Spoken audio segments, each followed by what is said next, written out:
Hello and welcome back to our final session of the day, which is going to include a keynote speech and a panel on biodiversity. Before I introduce our keynote speaker, just to say we are running a live poll this afternoon, which we'd love for you to have a go at giving us your feedback.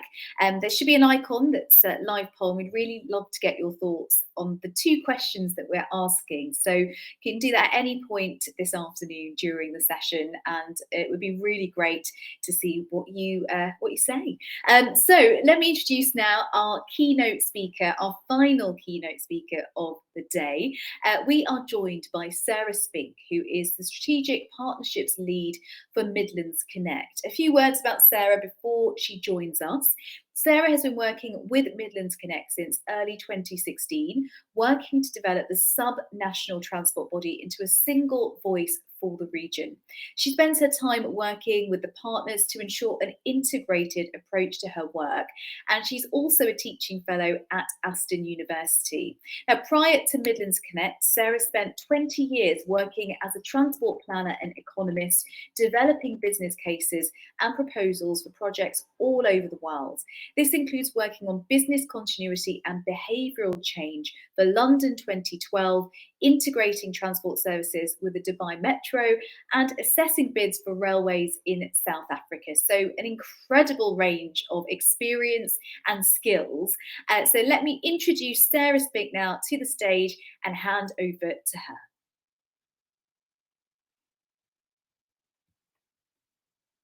Thank you very much for that introduction.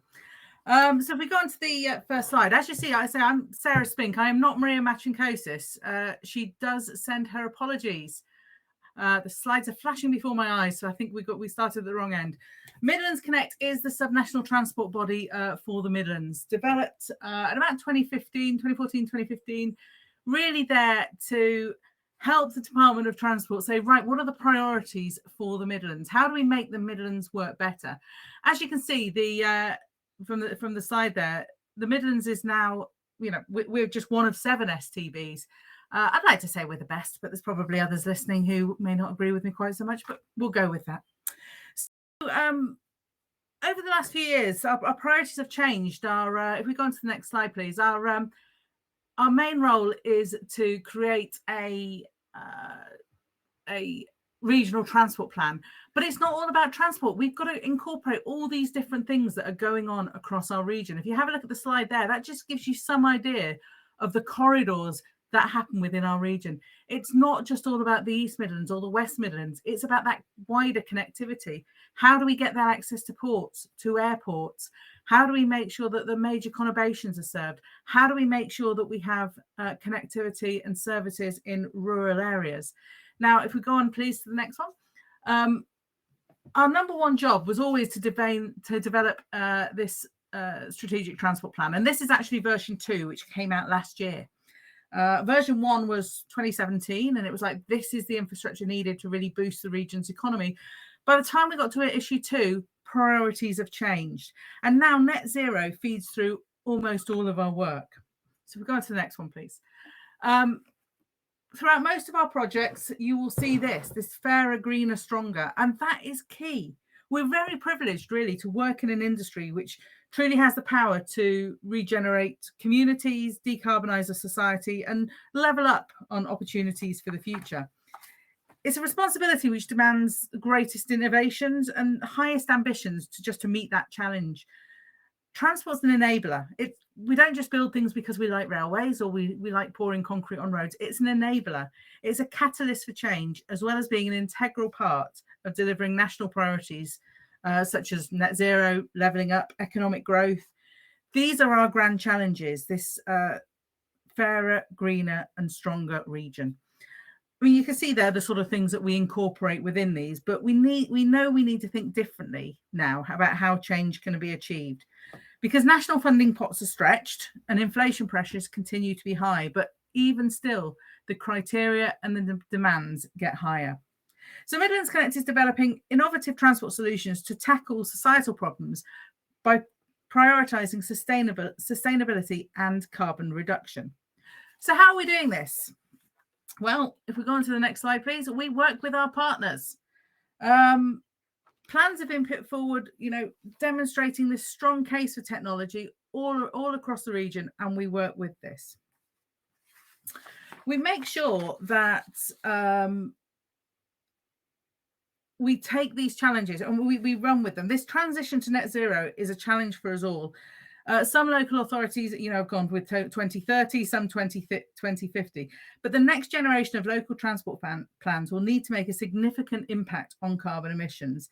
And they need to be able to measure it. They need to be able to how to work out how to do this. And this is hopefully where we're coming in. It's a technical challenge, but also a political one. We need the tools and the knowledge to get it right and to make an impact. We need to identify which transport interventions have the biggest impact on reducing carbon emissions and how local authorities can respond to the new local transport planning guidance and quantifiable carbon reduction guidance, which we're all assured it is coming soon. We've developed something called the Decarbonisation Policy Playbook. It's just one of the things we've developed within both our STB and wider. This allows local authorities to almost test policies to see what the impact is likely to be. We're also testing things like digital messaging. Where do people make decisions about what route they're going to take? How do they make those decisions? We're doing some trials at the moment with manufacturers on the M6, looking at how people can be better informed going forwards in the future. This system will provide greater intelligence to drivers with potential really to be used anywhere. Authorities need to identify, this is why we're developing these tools, we're developing these skills to help the local authorities. They need to be able to identify the kind of trips where they can target their efforts. Their resources are stretched, as are everybody else's. So they need to know which impacts, which interventions are going to have the biggest impact. We're going to be working on suggested packages of interventions, and we're working on a decarbonisation sort of policy that we can actually use across the region. If you look at our patch, which is, on the map there, we go rural Lincolnshire, we have Rutland, we have Birmingham, we have some of the most diverse communities across the region. Really, I think I was at a conference last week where I was being told there was 40 different types of rural community. So we need to be able to serve most of those and see what we can do. We need to be able to serve all of them. We work closely with our partners. The slide there you can see really sort of shows how we're working with National Highways. We're helping them prioritise the needs for RIS3 and RIS4. Obviously, the consultation is out at the moment, and we will help them and help the local authorities make the best case for interventions. We're working to develop those strategic cases. No longer can we just say, here's the BCR, this is what we're doing. We need to be able to show value for money, not just commercially, but environmentally, sustainably, societably. Is that a word? So, we need to make sure we have those benefits across the patch. So we must make take the chance and make the best of all the opportunities we have. So if we go on to the next slide, please. This just gives you an idea of just some of the opportunities happening here in the Midlands. We're talking about hydrogen. We're talking about free ports. We're talking about different types of energy plants. We don't know yet what the future is going to hold, but we know we need to change. We know we need to move now to have an impact in the future. It's not necessarily having the technology. We have the technology. It's about how it gets scaled up, how it gets rolled out. And I think that is key to a lot of these areas. In some areas, you just can't be afraid to fail. You've got to try. We've got to pilot some of these new schemes. And we sort of get into a situation where, government will sort of say, well, industry will lead the way. And industry will say, well, we're waiting to see where government are putting their money or their investment. But we can't wait for that. We need to move now. We need to start looking at how things work. And I think that's why we've started looking at, I think what they call the no regret scenarios. What can we do imminently? What can we do straight away that will have that impact going forward? So we've been looking a lot at electric vehicles and electric vehicle infrastructure. We have a Supercharging the Midlands report, which really shows how we need to ramp up that delivery. But it's not just about delivery. We know there's lots of people wanting to put electric charging infrastructure, for example, in supermarkets, in urban centres. But how do we make sure we get that continuity across rural areas? How do we make sure we get that consistency so that you're not using 17 different charging mechanisms or cables or whatever it may be? You need to have that consistency of infrastructure, and you need to have that continuity across the region. So we're saying to local authorities, work together on this. Your buying power is bigger. We talk a lot, you've probably heard about the Levi Fund, getting that infrastructure, getting local authorities working together. That's 5 different local authorities, from Herefordshire all the way across, being led by Lincolnshire, to sort of say, look, this is what we can do when we work together. And they've actually sort of been given the largest award for that. By 2025, there's a forecast requirement of 16,837 chargers that we need in the region. And by 2030, this will be nearly 40,000. We must install almost 4,000 charging points a year to meet that demand. Every day we see different reports on how far the latest car goes and the next one. We've got to keep up with this technology and embrace it. We recently led a study exploring the opportunities and barriers to alternative fuels for the freight and the logistics sector, engaging with industry, finding out what they need. It's all very well us saying we're going to invest in this, but if that's not what industry are doing, if that's not what they are wanting, then really, is it worth looking at? We need to engage to identify an outline charging and refueling network for those alternative fuels. The lack of infrastructure was cited as a key barrier by freight operators. So when we're talking to these operators, they're saying, there are a limited number of alternative fuel vehicles. The infrastructure may not be there, but actually the vehicles aren't there either. So it becomes clear that intervention and innovation is really necessary if we want to stimulate take-up. So if we go on, please. This project is actually known as the Western Gateway Study. We've worked it, it started with just Midlands Connect, and it's now rolled out across a lot of the other STBs as well, understanding where those requirements would be, where the networks needed to be, and what we say refueling and recharging, but what sort of fuel. So that is being looked at the moment. We developed a site ranking tool that will actually show maps to show what could be needed by 2040 to ensure that HGVs are able to refuel using their alternative fuels. So this has now been shared with other transport bodies so we can scale up and establish this network. I mentioned the RIS program earlier, but we've also been looking at technology on the major road network as well. We did a project last year that looked at technology solutions to congestion in urban areas and interurban areas. But this year, we're starting looking at those rural areas as well, because we've got to ensure, again, that we have that continuity across the region. We can't just assume everyone will get to sort of Shropshire and then not be able to charge up and come back. We need to make sure that infrastructure is fully across the region. Finally, Midlands Connect and the Department for Transport were granted to were granted money to run a pilot replicating sort of variable message and advisory schemes, looking at queues, looking at innovation. Again, going back to how people make decisions. This goes into in-vehicle messaging. This is new. This is smartphones. People have smartphones. Do people actually read road signs anymore? I was being asked that the other day. We need to understand how people make decisions and, again, where those decisions are made. But this in-vehicle messaging is demonstrating the most effective types of message with the potential to bring massive societal benefits.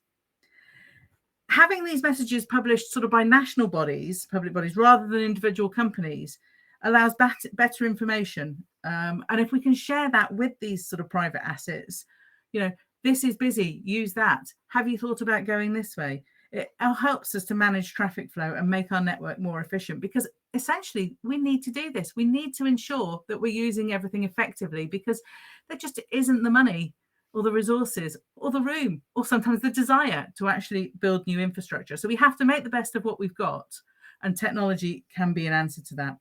But again, scaling up the region, scaling up trials, bringing the whole region in, combining traffic intelligence and innovative technology to improve the experience in the sort of Midlands and beyond.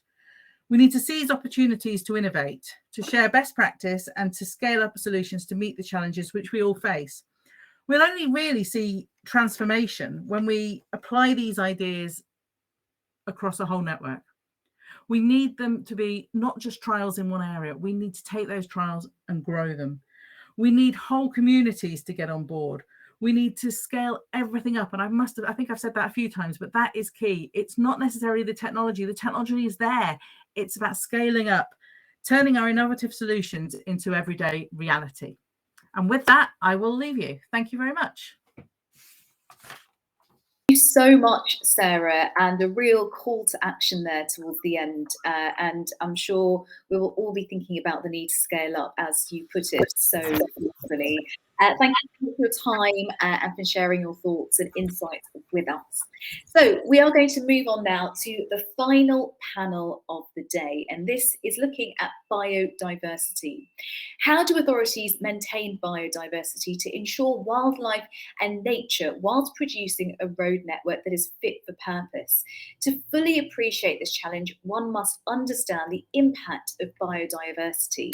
Local planning authorities will require a mandatory biodiversity net gain from autumn 2023 as part of the Environment Act, which will put climate change at the top of the agenda. Now, National Highways has a key performance indicator for no net loss of biodiversity across its estate by 2025 and net biodiversity gain by 2040. This is rapidly changing minds in their project design teams, and we should see big-scale habitat creation incorporated into all large road projects and for new partnerships to emerge between National Highways, local authorities and conservation organisations as they look to meet their targets. So a really, really important topic here. Let me introduce our panellists for this discussion. We have Brett Willis, who is Head of Climate Change and Sustainability at Coventry City Council. Gareth Smith, who is Net Zero and Sustainability Lead at National Highways. Shamal Evans-Gadgil is EV Infrastructure Programme Manager at Coventry City Council. And Swati Mittal is Future of Roads Programme Lead for Midlands Connect. Welcome to you all, and I hope you're all doing well this afternoon. I think what would be great is to hear in your own words a little bit about what you do, why biodiversity is so important for you at the moment. Why don't we start with Brett?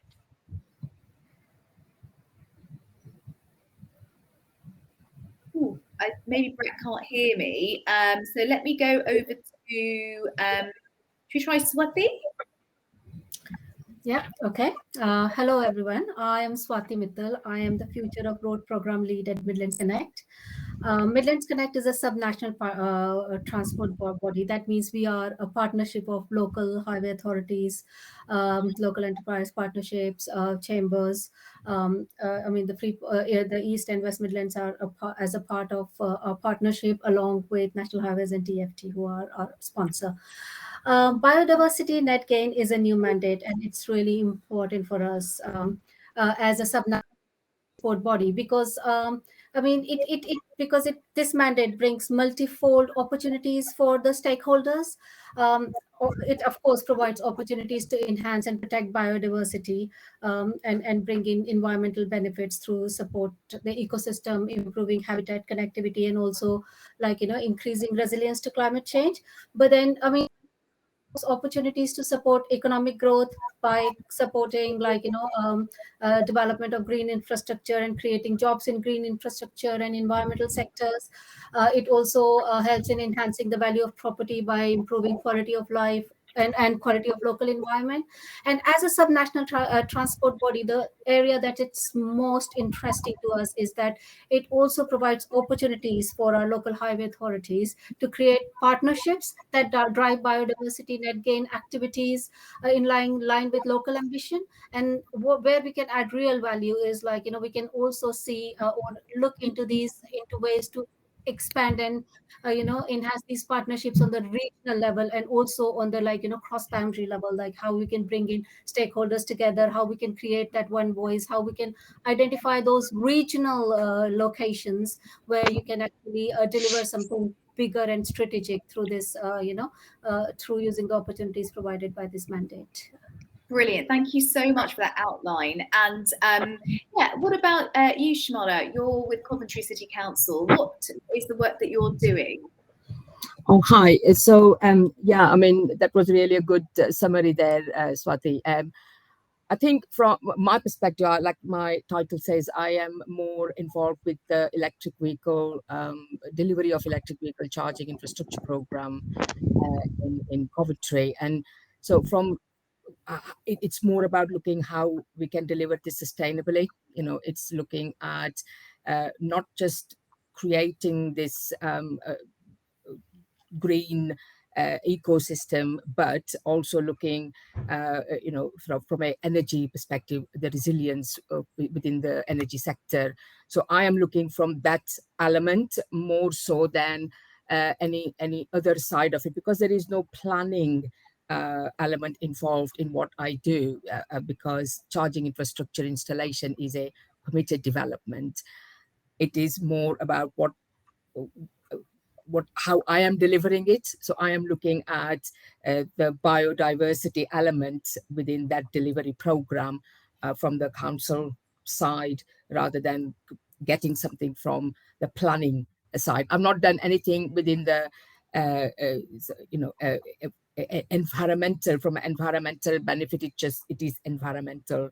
I mean, the charging infrastructure, the green, the net zero side of it is part of that biodiversity anyway.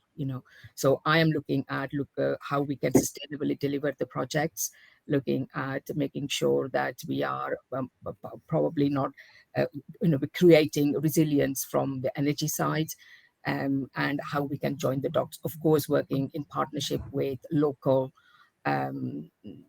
providers and supply chain regionally, not just in Coventry. Thank you so much. Thank you. And actually, as we're talking about Coventry City Council, I think it'd be great. Hopefully, Brett can hear me. If Brett would like to say a few words now about what you're doing. A highways perspective, looking at that, what are the opportunities there? Clear thing around biodiversity net gain, for the first time, really, that people are going to have sufficient levels of funding that are going to cover maintenance in the long term. Often with Section 106 monies, you get funding to do biodiversity work, but it's limited in terms of your time. You're lucky if you get something that does it for the, say, first 5-6 years, and then you find you've got a resource commitment to try and maintain those sites afterwards. And that's always an issue, because people always assume that you create a wild area and that's it, you can leave it. No, all ecosystems in the UK really are managed ecosystems. They have a level of human intervention that maintains them as they are.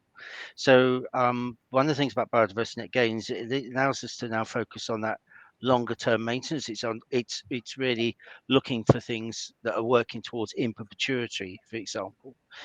So if you look at it from a highways point of view, I think you've got some key opportunities, and they're really popular with the public. So roadside verges, in terms of looking at pollinator friendly plants, really attractive, very popular. People like to see them.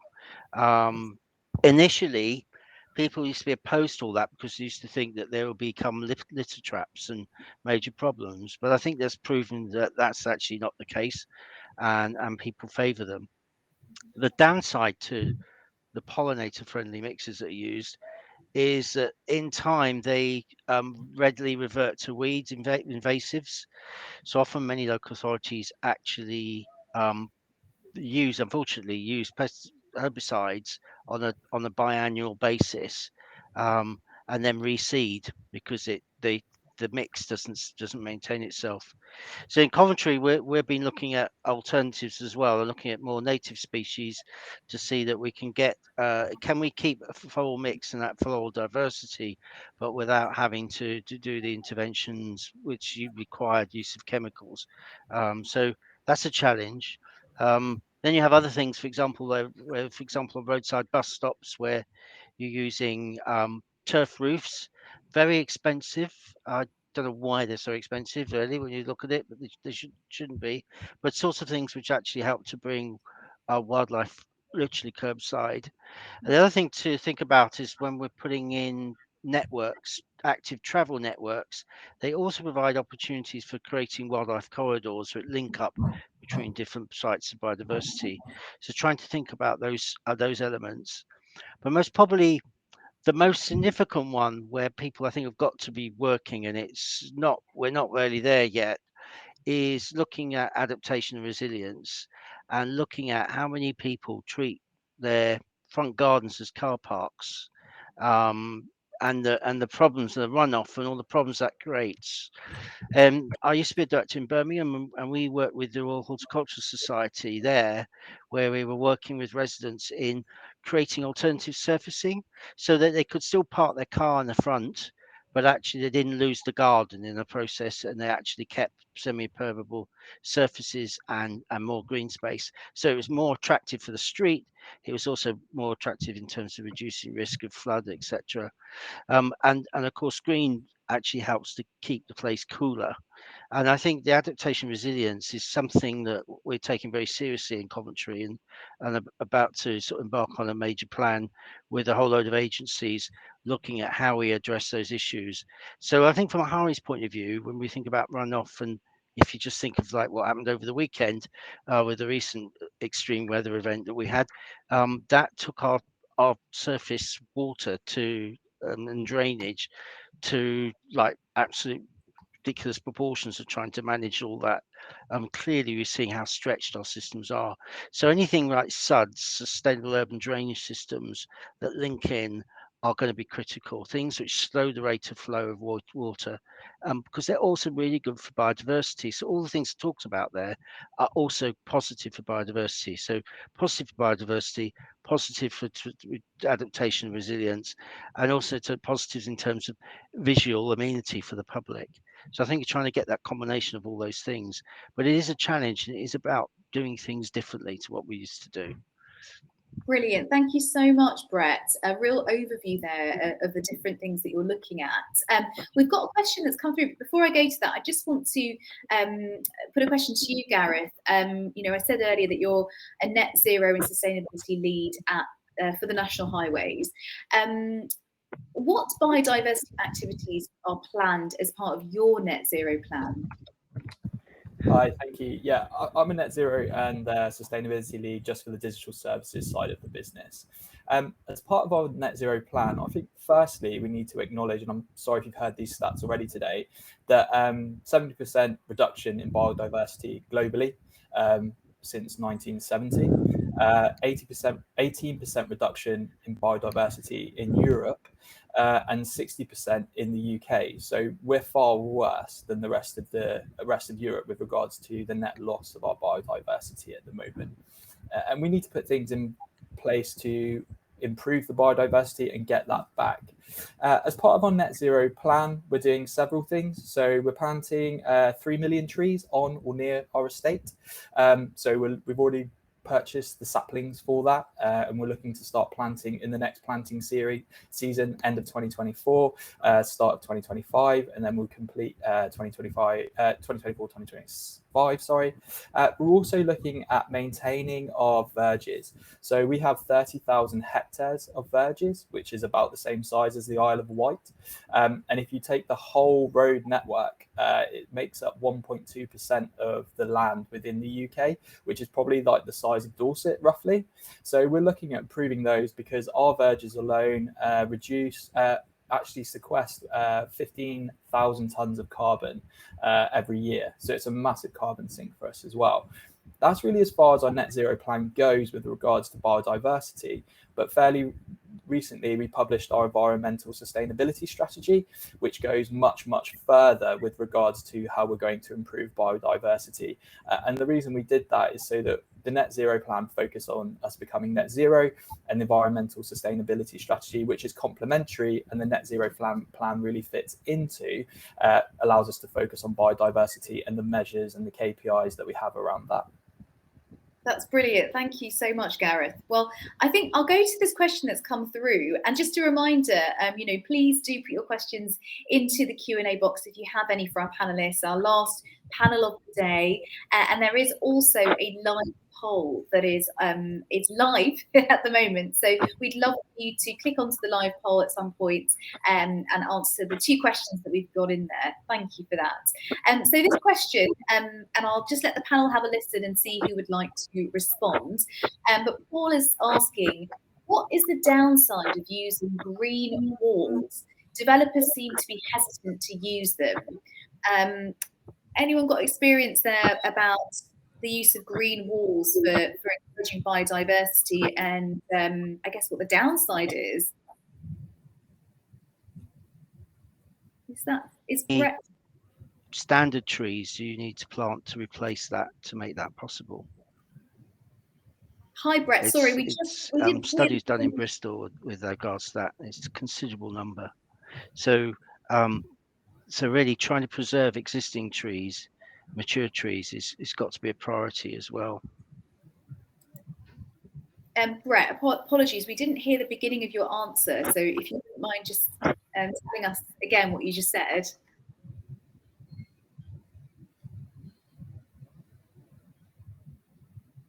Oh, I think there's a little bit of difficulty with communicating there. Not to worry. Would anyone else like to pick up on that? Gareth? No, sorry, I'm not a structures expert, unfortunately. No problem, no problem. Well, thank you for that question. And I guess one thing that I think Brett's no, just saying, from a different angle. So I am sort of looking at the moment. We've got sort of funding on a Levi project, and looking to create micromobility hubs, for example, where we are looking to sort of repurpose, use existing asset car parks to provide charging infrastructure for residents in the areas during nighttime, that kind of, but with a solar canopies. So when I'm looking at these solar canopies, one of the things that I'm scoping out is maybe using vertical green walls instead of just having standard aluminium or steel frames, which visually is not very good. But from an even biodiversity perspective, things like we now have a lot of innovative development in that side, where you have concrete, moss concrete, where again you get these walls which not just aesthetically look good, but from a maintenance perspective, it is very easy. There is not particular maintenance required. So I think it depends on what kind of green wall you are talking about. So if you had, for example, this concrete, moss concrete wall, I think from a maintenance perspective, there isn't a downside, but it does allow for that biodiversity to be created in that space. That's brilliant. Thank you so much, Shamala. And actually, in the Q&A box as well, someone has commented, just added a comment really to that question. This is from Peter, who says, the challenge with green walls has often been that the ongoing maintenance of green walls is unaffordable and is unbudgeted by local authorities with budgets, which is such a shame. And thank you for that comment. So we're going to move on to bring Swati in really with the work that you're doing at Midlands Connect. What opportunities do you feel biodiversity net gain can bring for stakeholders? Yeah, I mean, I have touched a little bit on it during my introduction anyways. I wouldn't go into the details of what I've already said, but I mean, like I said, there are multiple opportunities this can bring to the stakeholders. Again, it would enhance and protect biodiversity, support ecosystem, improve connectivity, and increasing resilience to climate change. So those are the environmental benefits that it can bring. In addition to this, it can also bring some economic benefits by creating more jobs in green infrastructure, environmental sector, and then by enhancing the value of property by improving the quality of local environment. And it has also it also unlocks a potential to bring market growth for stakeholders through the sale of biodiversity units. So say, for example, I'm a landowner. I may, tender to put my land up for sale, or for like lease for like, developer to create a biodiversity ecosystem as a part of the mitigation measure. And then, that way, I mean, I'm contributing to creating like, the biodiversity through the land sale or land lease, and the developer is also having that land available to create biodiversity, to mitigate the impact of the development. And then local authorities also can use this opportunity to create the partnership that I talked about. It's the biodiversity net gain partnership, which they can actually use to be able to deliver their own targets to climate action point, so targets, climatic environmental target like climate action plans. So I mean, if used correctly, this biodiversity net gain mandate can unlock several opportunities for our local authorities and regional authorities to work with the developer and create a nice environment for all. Future, what products do you see being developed as part of future management of the road network? Sorry, was that for me? Yes. Oh, sorry, I didn't catch it. Yeah, I think this is where it's really exciting, basically. So we're going to treat our soft estate as an asset now. So it will be exactly the same as drainage, exactly the same as a structure. And that means we need to collect data on that asset. So I see a lot of, well, not a lot, but I see remote sensors being used to identify the condition and what improvements or what enhancements need making around those biodiversity areas. I see drones as well being used quite a lot, because the areas that we need to cover simply won't be achievable on foot. So we'll need to get that condition data potentially via drones. Those drones will have to have AI written for them, such that the picture information we get back, we can interpret and then value that the biodiversity on that piece of land and plan the interventions. I also see that becoming more of a community-based application as well, where we could get feedback from our customers around the biodiversity on our network, such that we're not just collecting data ourselves, we're actually opening up the application to part of the community to feed back into it, such that we do then get a more holistic picture of how our biodiversity is performing. We could go a bit further. I don't know if you're aware, but the European Central Bank has just published a statement saying that actually 72% of financial products are related to biodiversity. So we could actually see biodiversity being put on balance sheets, or the risk of loss of biodiversity putting on balance sheets and stuff like that, if we start to look to the wider economy. Brilliant. Thank you so much, Gareth. And Brett, let me see if I can bring you in. Just really a kind of a wider question for you at Coventry City Council. What would you say are the challenges around biodiversity that you're seeing? November, and it's really critical that people know what the state of the land is in terms of its value for biodiversity.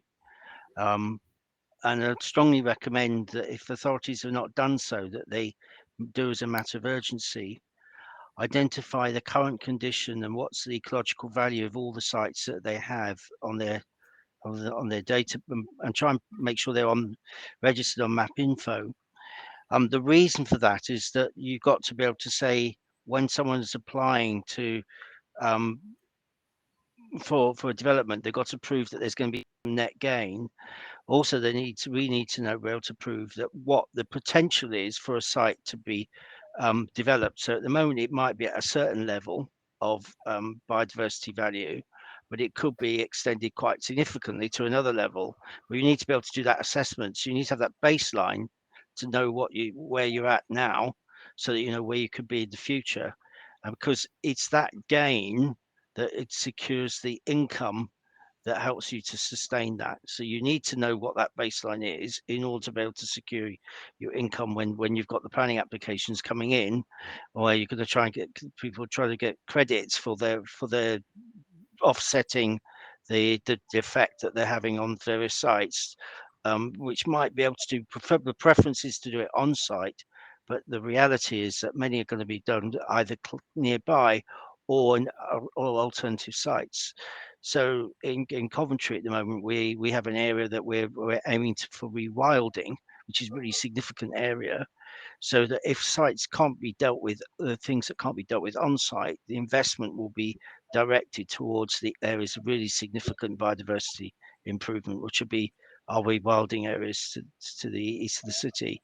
And I think that's really important that you have that kind of long-term plan about how you're going to secure the investment, but it needs to be based upon ecological valuations of all the land that you've got that's available, and for you to identify and prioritize what you want to do where and how much that is worth in terms of securing the income from the biodiversity net gain contributions.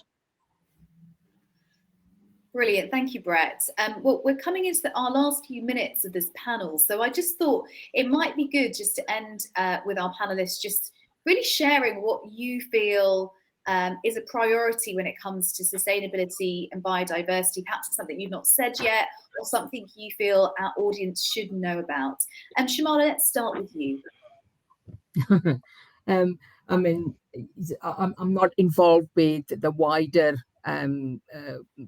area within the highways side of it, or land development element, or even looking at where the 106 funding goes, which is where, from a planning perspective, where you are looking to secure funding side.